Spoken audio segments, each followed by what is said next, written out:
it's not to say that a DJ promoter will never be a DJ producer. And just like you said, Kevin, it's not that a DJ producer won't throw their own events. But I think it's where you want to kick off and jump off from, because both of them have their own risk and rewards, right? And I think not everyone have the personality to be a DJ promoter. I mean, it is a lot of stress. There's also finance that comes with it. We are back for another episode of Artist Map and Faculty of Electronic Music. I know it's been a while, but my name is still Gia, and we have Atrox, Kevin, Kevin, SBS. Yeah, it's been so while that we forgot our own name. Yeah. I'm not going to sugarcoat it. I think we took a break mainly because I think, at least for myself, I can say that I needed that break. I was also going through some personal and professional issues, industry related, which I could share one day. But, I'm just here to let you know that even though we are very mindful of staying positive and staying strong, sometimes life just gets you. I do apologize if there's anyone to our 40, 50 viewer that, watch us. We are back, and we are going to be coming back with a pretty strong topic today. So the topic today is about what is the difference between a DJ producer versus a DJ promoter, and which path should you take? I think it's obvious to understand the difference, right? Between the two, but more importantly, like, which path should you take? And I think even before we hit the record button, I was kind of joking around that I'm being outnumbered today. There are actually two DJ producers versus one DJ promoter. Gino, I'm just going to let you start. And Kevin, I'll let you start, and then I'll come back with my swing in terms of what I think and really what path you should take. What path you should take, I guess, kind of starts with where you initially start to begin with. Because there are some DJs out there that never promoted. Well, a lot of them do, but there are people that never took that promotional path in the first place. I could see the pros and cons between both because you're both involved in the industry. But I personally think that touring and getting out there and getting recognition in order to play elsewhere comes a lot quicker when you're recognized for your productions. And that's why I would, again, based on my own personal experience, though, I would probably encourage the more of the producer DJ path than promotional path to a certain extent. Yeah. No, absolutely. And, I couldn't agree more in terms of the speed, right? I mean, being a DJ, you're limited because you physically have to be there. However, the pandemic actually changed that perspective, right? I mean, during that period, you could also blow up online just by being a DJ, and a few artists have successfully done that. However, we are back in post-pandemic era now, where I think, again, the live stream has kind of have tapered off, and now it's back to live shows. So yeah, in terms of the distribution and the speed of it and how far and how fast it can go, definitely music online versus in person, you're just not going to beat that.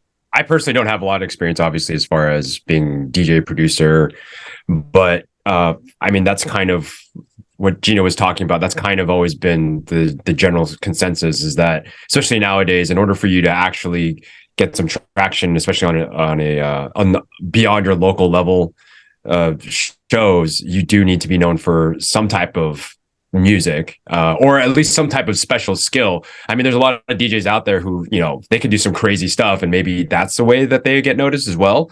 But primarily, at least for now, it's mainly your productions. Of course, now we talked about this before, a lot of content creation is also what gets people noticed. But it's as far as what's the main thing right now, I do think it's, in order for you to get your name out there, it's going to be the production side of things. And as long as other DJs somehow, like big DJs, get a hold of your track, they play that track, then people are going to start wondering who you are, et cetera, et cetera. For me personally, I don't know too much about the promotion side, but it does seem like you do have a lot more control as far as obviously your brand and the parties that you throw and everything. And then you can make a real big impact on a local level. And then maybe it starts growing and growing, and that could be a really huge thing as well. Whereas instead, as a DJ producer, the best you're probably ever going to do is play for someone else's party. Now, granted, you could play for the biggest parties on the planet, which is still really cool, but it's never going to be your own party unless you become the DJ promoter. So. Yeah, no, I think, I think it's my take on this one. I think the key word here is DJ, right?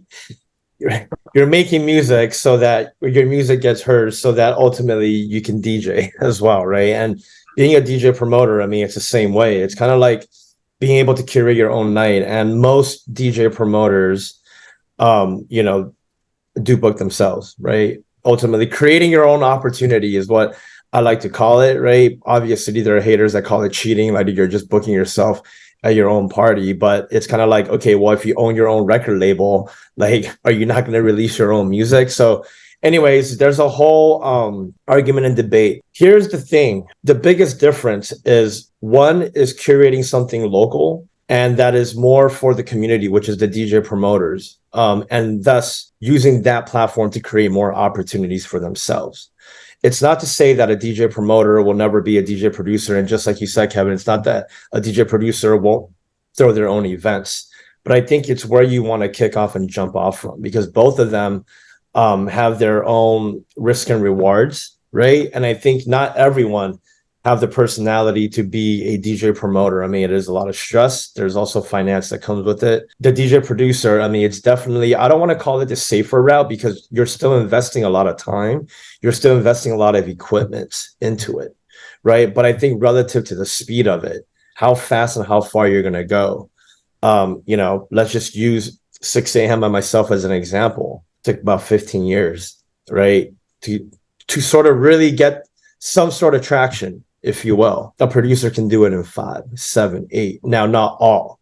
There are some that takes 15 or 20. But I think for those that really put in the work and focus, the length of it, the opportunities they give yourself producing music will surpass being a DJ promoter. Now, the big question is, what path should you take, right? Now, there's someone that's watching is like, well, they have a passion for making music, but they also have a passion for kind of creating events and organizing events. And ultimately, I think there is no right or wrong answer, because both paths, there are case studies that like you can be successful. There are actually formulas and ways to be successful in each path. And ultimately, it's what you want to do. The choice goes back to you. I don't know if you I would say, yeah, I would say honestly though, if you could do all three, you're probably in the money. Because one thing that like a promoter will have that an artist needs is contacts. So when you end up booking artists like D-Unity or Dax J or Hey Models and whatnot, and you get to know them on a personal level, well, you have that link to send them that music now personally. So that is a major advantage. It's almost like what you look for when you have a manager, right? Yeah. It's the same thing. If you have like a lot of managers were previously people who threw parties, and then they made all these contacts in the industry, and then they started a management company. And why is that? Because now they can send your demos out to these labels and these artists and get remixes by them and, you know, start this family and whatnot. So there is a massive advantage. So, I mean, in an ideal world, if you could do it all, then you have the biggest advantage, in my opinion. Yeah, exactly. You know, and that's what I wanted to get to, is that just because you start off as a DJ promoter, it doesn't mean that you can't start to learn music production, right? Yeah. And just because you start off as a DJ producer, at least for you, Gino, you've been, you know, in your city for a long time. Do you have, you know, who is to say that you can't do your own Three Faces of Eve night or Atrox night in Montreal? I mean, did you be surprised, right? Mm-hmm. So again, both have its advantages and disadvantages. And I think the answer comes down to where you want to start off.